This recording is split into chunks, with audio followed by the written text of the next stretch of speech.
everyone, and welcome to May's News Show. Today, I will be talking about the Soviet-Afghanistan War. This war started on December 24th, 1979, when Soviet troops were brought into Afghanistan. They killed the Afghanistan leader, President Amin, and replaced him with their own leader, Babrak Karmal. Before all this had happened, some Afghans didn't like their current government and had made a group of rebels called the Mujahideen. The Mujahideen and the Soviets battled for 10 long years. The Soviets had before been known to be a great power, but they were losing badly to the Mujahideen, which was pretty embarrassing for them. When Mikhail Gorbachev became the leader of the Soviets, he wanted this war to end. He tried convincing them to get out of Afghanistan, but they wouldn't listen. Finally, in 1988, he showed how much it was costing the Soviets, and their economy was failing. So finally, they let him sign a peace treaty, and all of the Soviet troops in Afghanistan were out by February 15th, 1989. Now that you know a little bit of background information, let's get into the specifics on how the war ended. The removal of Afghanistan troops started May 15th, 1988 and ended February 15th, 1989. They were led by Colonel Boris Gromov. The Soviet Union's economic system was really bad because of its involvement in the Afghan war. Gorbachev decided to ask for withdrawal from Afghanistan. He got the support of the Politburo to do so by October of 1985.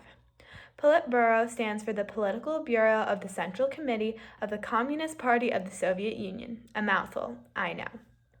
Gorbachev did not want to withdraw the troops until the Soviets had gained just a little amount of success in the war. He wanted to keep the respect of Third World allies.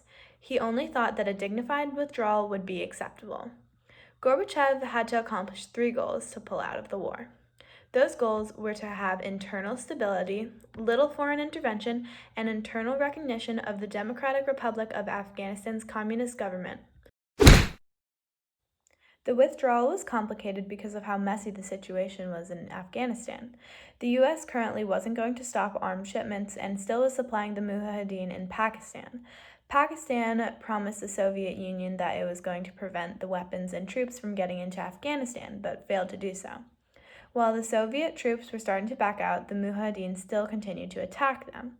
The Soviet Union reported the violations and asked the U.S. to supply less things to them because it was unfair, but the U.S. didn't agree. The Soviets' withdrawal and the Mujahideen's attacks continued while the security of the Najibullah government in Kabul became weaker and weaker. This caused policy disagreements in the Soviet Union. They stopped the withdrawal of the troops until December. Finally, in December, Gorbachev resumed it. On January 23rd, Operation Typhoon began against the forces of Ahmad Shah Massoud. It was a very well-planned attack, but it ended up killing tons of civilians. The Mujahideen were not happy with this, but the Soviet troops continued to pull out. On February 15, 1989, the 40th Army was finally done with their withdrawal from Afghanistan. General Gromov walked across the Bridge of Friendship and was met by Soviet TV crews while crossing over the bridge. He swore at them while they were trying to interview him. The Najibullah government held on to power for much longer than the CIA expected because the Soviet Union had supported them, even after their withdrawal.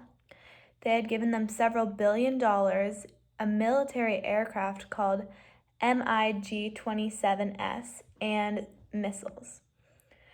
Najibullah was finally removed from power by his own party after the Mujahideen had attempted to form a stable government.